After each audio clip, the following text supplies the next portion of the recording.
Jadi walaupun kita sudah mendapatkan limit pinjaman, ternyata masih ada kemungkinan untuk ditolak teman-teman. Dan buat teman-teman yang bertanya, apa penyebab pinjaman di Samir bisa ditolak? Nah, untuk faktornya memang banyak, dan salah satu faktor penyebabnya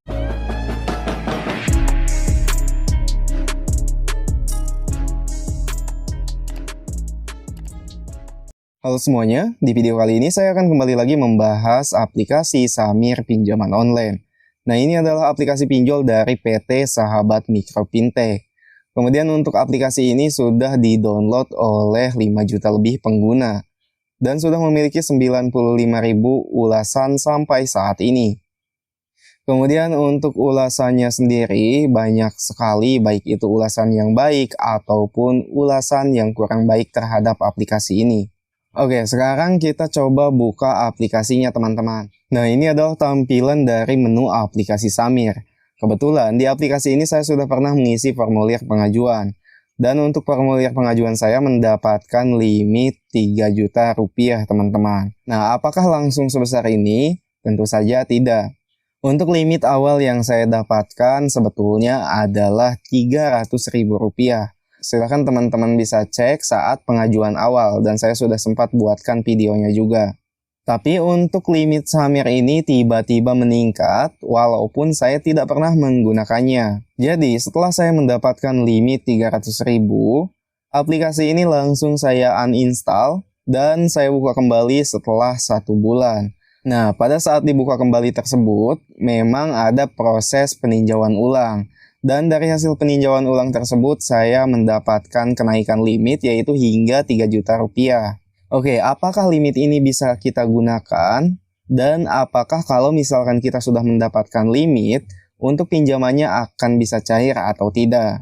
Oke, daripada penasaran, sekarang langsung aja kita coba teman-teman.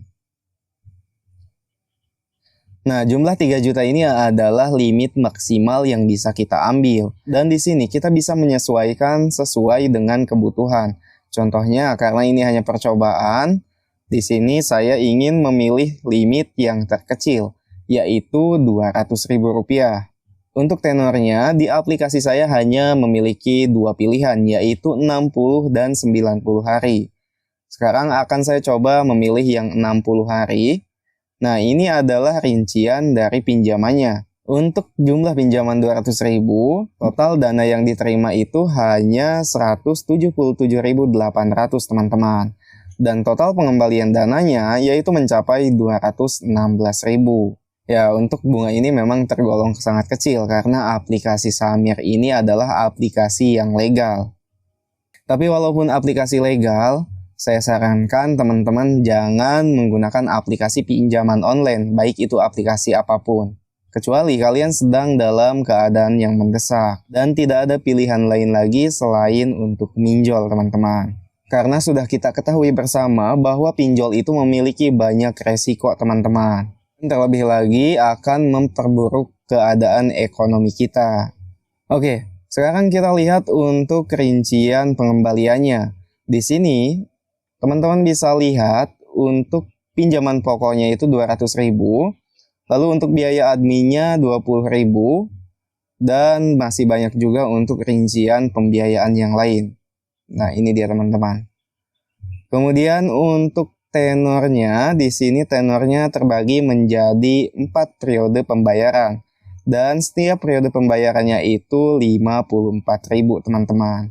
Lalu untuk jarak dari waktu peminjaman sampai ke jatuh tempo periode pertama, itu jaraknya kurang lebih 15 hari teman-teman. Nah, gimana menurut kalian? Apakah aplikasi Samir ini layak atau tidak untuk digunakan? Oke, sekarang kita lanjut lagi dengan mulai mengajukan pinjamannya. Di sini kalian bisa langsung aja pilih pinjam sekarang. Nah teman-teman, sampai sini untuk proses pengajuannya sedang masuk ke dalam tahap evaluasi. Jadi walaupun kita sudah mendapatkan limit pinjaman, ternyata masih ada kemungkinan untuk ditolak teman-teman. Nah teman-teman, di sini untuk pengajuan pinjamannya sudah berhasil disetujui. Nah untuk keterangannya, pengajuan pinjaman berhasil, tunggu pinjaman Anda diproses. Nah, proses evaluasi tadi lumayan cukup memakan waktu lama, kurang lebih 30 menitan teman-teman. Dan buat teman-teman yang bertanya, apa penyebab pinjaman di Samir bisa ditolak? Nah, untuk faktornya memang banyak, dan salah satu faktor penyebabnya bisa jadi dari kontak darurat. Kenapa demikian?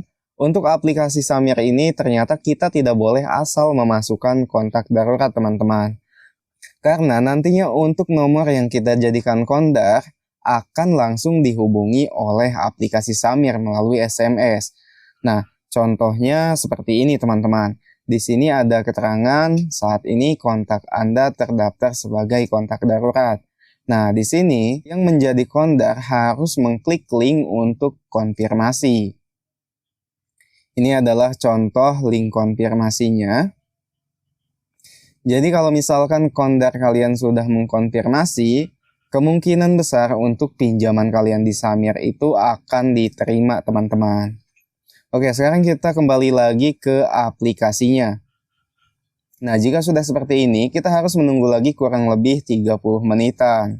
Oke teman-teman, setelah menunggu kurang lebih setengah jam, di sini ada notifikasi lagi bahwa permohonan pinjaman telah disetujui. Setelah melengkapi tanda tangan digital, Anda dapat melakukan pembayaran.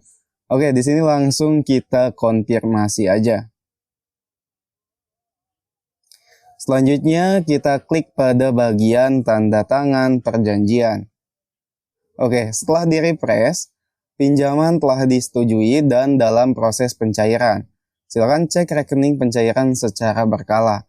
Jadi di sini kita tinggal menunggu pencairannya aja teman-teman. Dan terpaksa kita harus menunggu lama lagi. Walaupun sampai dengan proses ini, saya sudah menunggu hampir 1 jaman teman-teman. Mulai dari tahap evaluasi setengah jam, dan tahap yang tadi juga setengah jam, setelah itu menunggu pencairan juga. Oke teman-teman, di sini sudah ada notifikasi dari Brimo, yaitu uang masuk sebesar 177.800. Dan untuk dari Samirnya juga sudah ada notifikasi bahwa pemberian pinjaman berhasil. Nah, kita kembali lagi ke aplikasinya. Untuk aplikasinya juga sudah berubah tampilan, dan di sini kita memiliki rencana pembayaran. Nah, ini dia rencana pembayarannya. Dan sampai di sini untuk proses pengajuan di aplikasi Samir sudah berhasil teman-teman. Oke, dengan berhasilnya proses pinjaman ini, maka untuk video kali ini pun akan saya cukupkan. Oke, saya cukupkan. Terima kasih sudah menonton dan sampai jumpa di konten berikutnya.